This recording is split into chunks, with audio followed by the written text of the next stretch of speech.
Students, today we will start the new chapter matrices। तो ये chapter आप लोगों के लिए बिल्कुल नया है और बहुत इजी चैप्टर है। इसमें से जो बिल्कुल भी बच्चे पढ़ते नहीं है वो भी पासिंग मार्क्स तो कम से कम ले ही आते हैं। ये एक ऐसा चैप्टर है, तो बहुत ही चैप्टर है, बहुत ध्यान से इसको पढ़ लेना, क्योंकि ये ऐसे चैप्टर जो है ये मार्क्स स्कोरिंग क्वेश्चन होते हैं, स्कोर बढ़िया कर देते हैं मैथ्स में। तो ऐसे चैप्टर्स को बिल्कुल मिस नहीं करना, बहुत ही अच्छा चैप्टर है। तो देखिए मैट्रिसेस होता क्या है एक्चुअली में। सपोज दैट, अब एनसीईआरटी में एक एग्जांपल भी गिवन है स्टार्टिंग में, इसको समझाने के लिए बहुत अच्छा एग्जांपल मुझे लगा है कि सपोज दैट 3 गर्ल्स हैं, राधा इसमें नाम दिया है एक, दूसरा दिया है फातिमा, तीसरा दिया है सिमरन।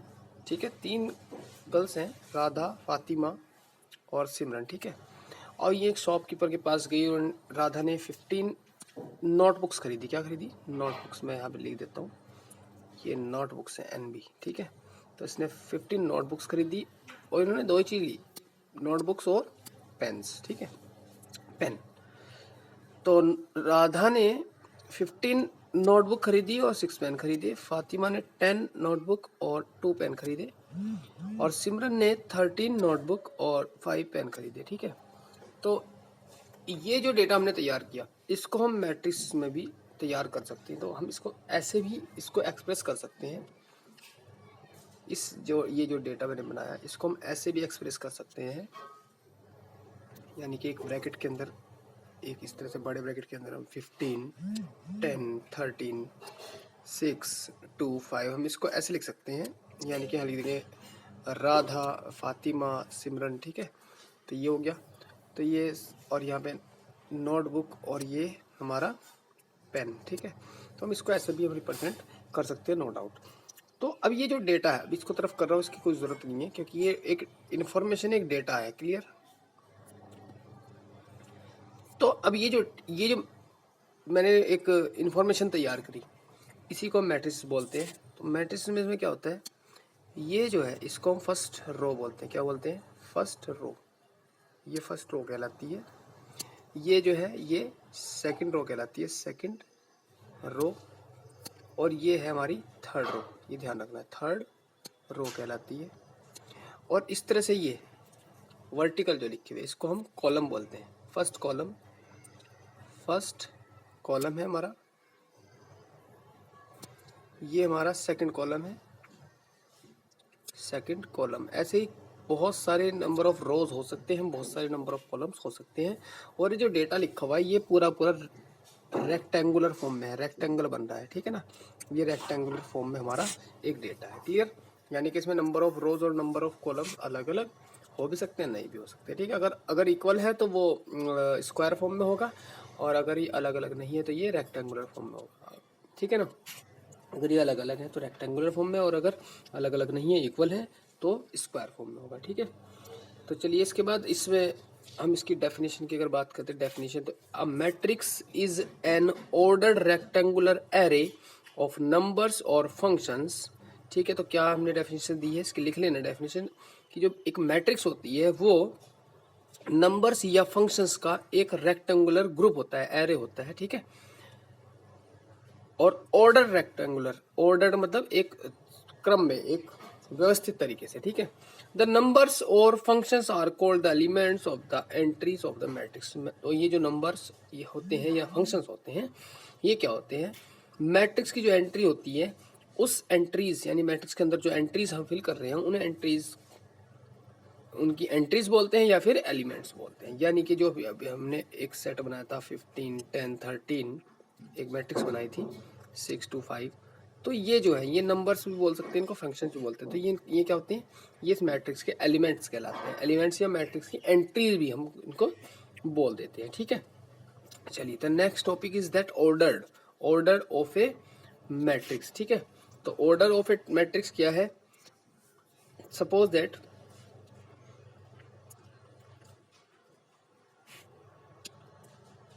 ये कोई मैट्रिक्स है, मैंने बंद कर दी। ठीक है, मैंने अभी ओपन बनाया, इसके अंदर एलिमेंट्स अभी फिल नहीं किए।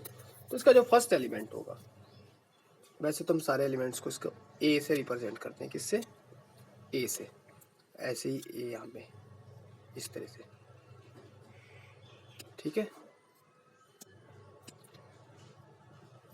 तो इसमें हम नेमिंग करते हैं किस तरह से, क्या नेमिंग करते हैं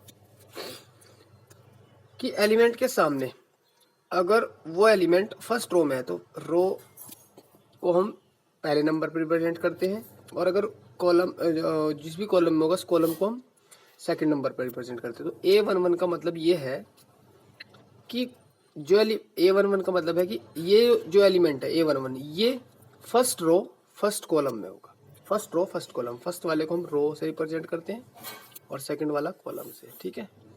आ रही बात समझ में। तो यहाँ पे आ जाएगा A11, यानी कि जो एलिमेंट है फर्स्ट रो में है फर्स्ट कॉलम में, ये देखो रो 1 है, ये रो 2 है, ये रो 3 है, और इसी तरह से आगे रो है, और ये कॉलम 1 है, ये कॉलम 2 है, ये कॉलम 3 है। तो ये किस में आ रहा, 1 1, यहाँ पे देखो 1 1, ये देखो, ठीक है। तो A11 इसका नंबर हो जाएगा, ये फर्स्ट रो में हो और सेकंड कॉलम में, तो इसका नाम हो जाएगा A12। ऐसे ये A13 हो जाएगा, और इसके बाद के जितने भी एलिमेंट्स है A14 A15 ऐसे जितने भी एलिमेंट होंगे इस तरह से रिप्रेजेंट कर देंगे।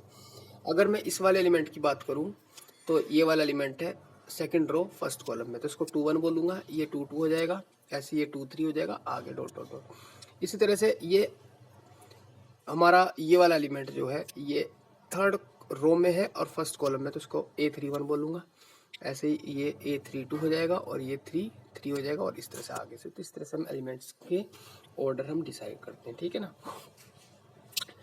तो ऑर्डर ऑफ ए मैट्रिक्स की बात की, ये तो मैंने एलिमेंट्स का लिखने का तरीका बताया। ऑर्डर ऑफ ए मैट्रिक्स क्या होता है, ऑर्डर ऑफ अ मैट्रिक्स देखिए,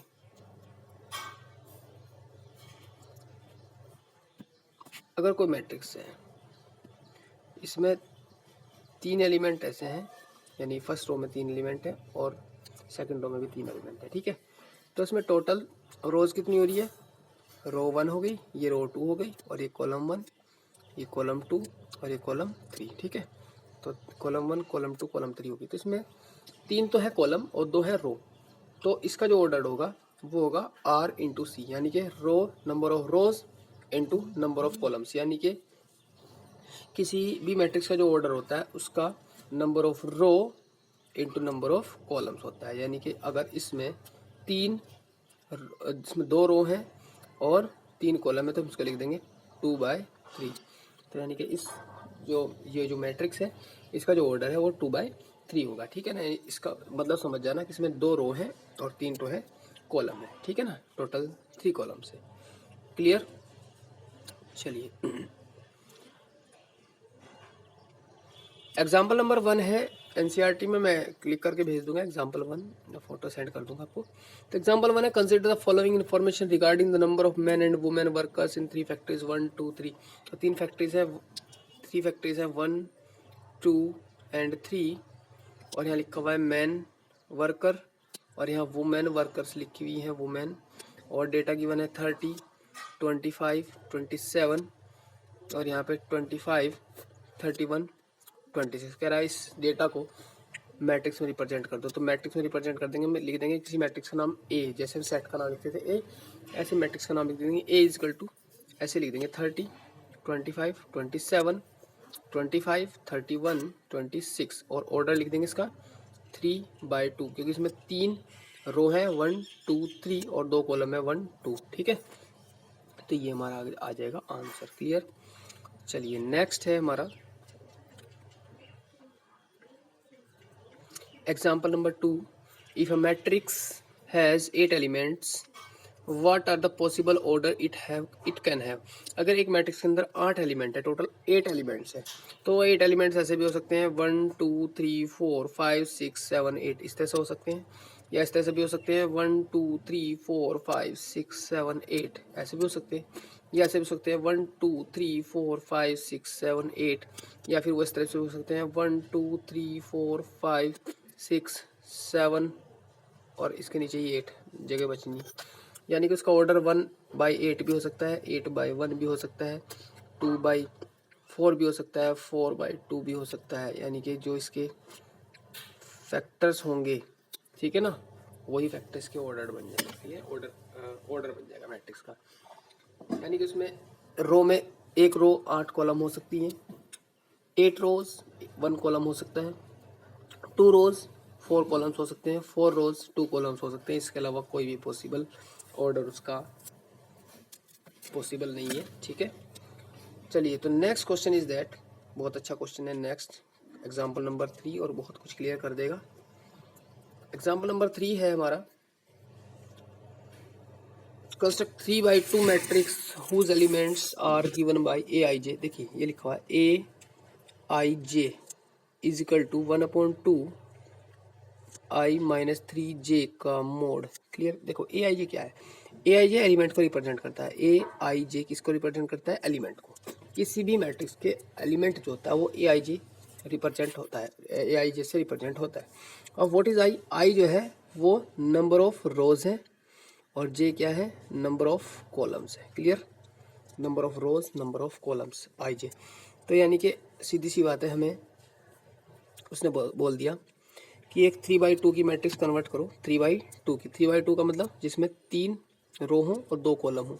इट मीन्स यहाँ पे A11 आ जाएगा, यहाँ पे A12 आएगा, यहाँ पे A13 आएगा, यहाँ पे A21 A22 और यहाँ पे A23। तो मैंने ये पहले लिख लिया कि let matrix is A is equal to this, ठीक है।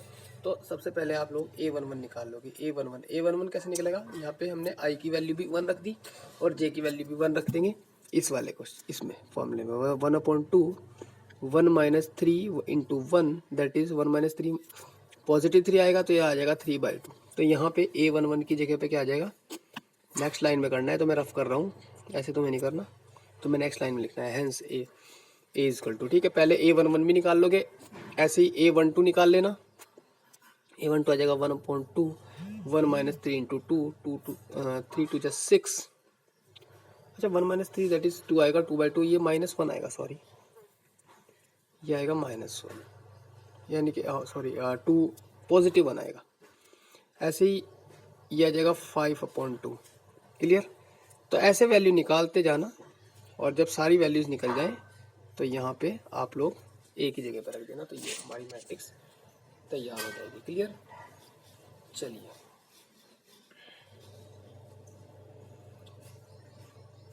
इसके बाद में टाइप्स ऑफ मैट्रिक्स है, types of matrix photo click करके सेंड कर दूंगा, इसमें से आप लोग नोट्स में नोट कर लेना। तो मैं फटाफट से समझा दे रहा हूँ what is how many types of matrix और उनको क्या क्या बोलते हैं। क्लियर।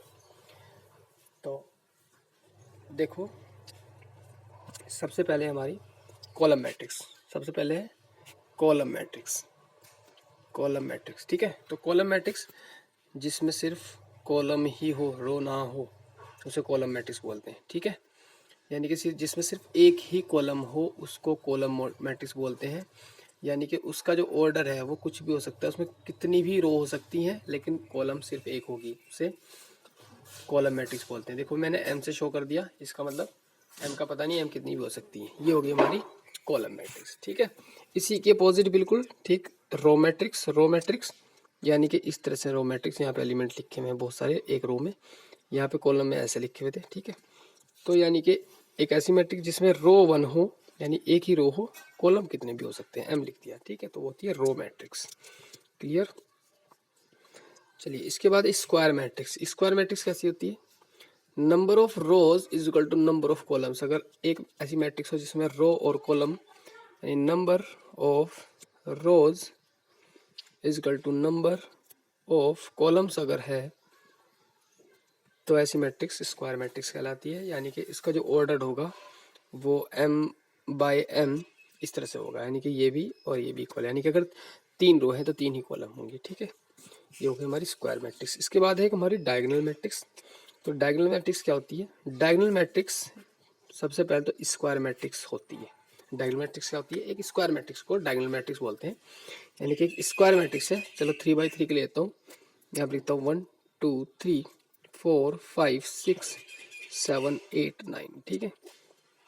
तो ये मैंने लिख दिया। तो ये हमारी कैसी मैट्रिक्स है, 3/3 की मैट्रिक्स है, और इसको हम स्क्वायर मैट्रिक्स बोलते हैं। क्या बोलते हैं, स्क्वायर मैट्रिक्स। अगर एक स्क्वायर मैट्रिक्स के जो डायगोनल है, ये जो डायगोनल है, जैसे एक स्क्वायर का डायगोनल होता है, ये जो डायगोनल है इसको छोड़ के बाकी सारे एलिमेंट्स ये वाले जीरो हो जाएं, ये सारे जीरो बन जाएं, तो ये जो मैट्रिक्स कहलाएगी, ये कहलाएगी हमारी, अच्छा ये 8 छूट गया मेरा, ये जो मैट्रिक्स कहलाएगी ये कहलाएगी डायगोनल मैट्रिक्स। यानी कि डायगोनल के एलिमेंट्स जो होंगे, जो डायगोनल में होंगे, डायगोनल के एलिमेंट्स नॉन जीरो, बाकी सारे जीरो। अगर ऐसा है तो वो डायगोनल मैट्रिक्स कहलाती है। ध्यान रखना, डायगोनल मैट्रिक्स हमेशा स्क्वायर मैट्रिक्स को ही कहते हैं, लेकिन स्क्वायर मैट्रिक्स में कंडीशन लग जाती है, ठीक है। चलिए, इसके बाद है स्केलर मैट्रिक्स। तो स्केलर मैट्रिक्स कैसी होती है? स्केलर मैट्रिक्स एक डायगोनल मैट्रिक्स होती है, लेकिन इसमें कंडीशन ये है कि जो डायगोनल में तीनों एलिमेंट आ रहे हैं, ये डायगोनल में से तीनों एलिमेंट आ रहे हैं, ये तीनों के तीनों सेम होने चाहिए, ठीक है, अलग अलग नहीं। अगर अलग अलग है तो वो डायगोनल मैट्रिक्स, और अगर अलग अलग नहीं है, सेम है, जैसे यहाँ पे भी मैं 2 कर दूँ, यहाँ पे भी 2 कर दूँ, यहाँ पे भी 2, तो ये एक स्केलर मैट्रिक्स होती है। कैसी मैट्रिक्स? Scalar matrix. इसके बाद आइडेंटिटी मैट्रिक्स आती है, आइडेंटिटी मैट्रिक्स, ठीक है। तो आइडेंटिटी मैट्रिक्स क्या होती है? अगर एक डायगोनल मैट्रिक्स है, डायगोनल मैट्रिक्स, ठीक है, या स्क्वायर मैट्रिक्स, चलो डायगोनल मैट्रिक्स बोलते हैं। अगर एक डायगोनल मैट्रिक्स है और उस डायगोनल मैट्रिक्स में डायगोनल के जो एलिमेंट है 1 1 1 हो जाए, तो वो जो मैट्रिक्स है वो आइडेंटिटी मैट्रिक्स कहलाती है। यानी आइडेंटिटी मैट्रिक्स में डायगोनल्स के जो एलिमेंट होते हैं वो 1 1 1 होते हैं, बाकी सारे जीरो होते हैं, ध्यान रखना, ठीक है। इसके बाद the last one is zero matrix. तो जीरो मैट्रिक्स कैसी होती है? जीरो मैट्रिक्स भी एक जो जीरो मैट्रिक्स को हम नल मैट्रिक्स, या जो हमने पहले बताया था नल मैट्रिक्स भी बोलते हैं, वॉइड मैट्रिक्स भी बोल सकते हैं, जैसे सेट में था। तो एक जीरो मैट्रिक्स होती है, इसमें स्क्वायर मैट्रिक्स से कोई लेना देना नहीं है। जीरो मैट्रिक्स के लिए स्क्वायर मैट्रिक्स का होना जरूरी नहीं है। तो जीरो मैट्रिक्स कैसी भी हो सकती है, उसके सारे एलिमेंट्स जीरो होने चाहिए, नाम से पता चल रहा है, चाहे वो उसमें number of rows equals to number of columns हो या ना हो, ठीक है। तो ऐसी मैट्रिक्स जीरो मैट्रिक्स कहलाती है, और इसको हम डार्क जीरो से शो करते हैं, डार्क जीरो कर देंगे, इसे शो कर देते हैं, ठीक है। चलिए, इसके बाद में टाइप्स तो इसके फिनिश ही हो गए लगभग, ठीक है। इसके बाद एक टॉपिक आता है इक्वलिटी ऑफ टू मैट्रिक्स, यानी दो मैट्रिक्स इक्वल होती हैं या नहीं होती, ठीक है। तो बिल्कुल होती हैं, दो मैट्रिक्स इक्वल होती हैं। जैसे 1 2 3 4 है, तो ये 1 2 3 4 के इक्वल हो जाएगी, सीधी सी बात है, ठीक है। ये मैट्रिक्स इसके इक्वल हो जाएगी, क्लियर। सो इसके बाद में इसके क्वेश्चंस हैं, एक्सरसाइज। चलिए, ये इक्वलिटी ऑफ मैट्रिक्स है, इक्वलिटी ऑफ मैट्रिक्स है, इसी से रिलेटेड एग्जांपल नंबर 4 है। इसमें गिवन है यहाँ पे x+3, यहाँ पे z+4। बहुत इजी चैप्टर है, बिल्कुल बस प्लस माइनस डिवाइड मल्टीप्लिकेशन यही करना है।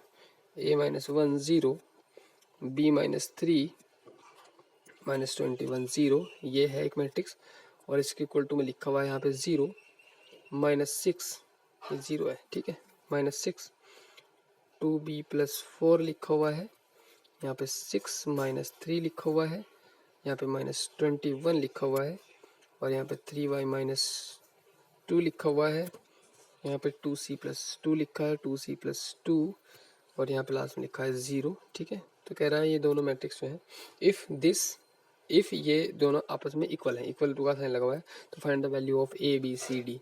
तो कंपेयर कर दो एलिमेंट्स को, x+3 0 के कंपेयर कर दूंगा तो x की वैल्यू आ जाएगी -3, z+4 को 6 से कंपेयर कर दूंगा तो z की जो वैल्यू आ जाएगी वो 2 आ जाएगी। इस तरह से कंपेरिजन से सब की वैल्यू आप लोग निकाल लोगे, नो प्रॉब्लम, बहुत ईजी क्वेश्चन है। तो एग्जाम्पल नंबर 4 तक मैंने बता दिया। एग्जाम्पल 5 भी इक्वलिटी ऑफ मैट्रिक्स से रिलेटेड है, क्लियर। तो इसी तरीके से आपको एक्सरसाइज 3.1 एज अ होमवर्क करनी है। एज अ होमवर्क जो है हमारा example number 1 to 5 and exercise 3.1 ये कंप्लीट करनी है एज ए होमवर्क। ओके, चलिए students, I hope you study at home और घर पे बहुत अच्छी स्टडी करते रहना, इसी में आप लोगों की भलाई है और ये साल तुम्हारा अच्छा चला जाएगा, ठीक है ना।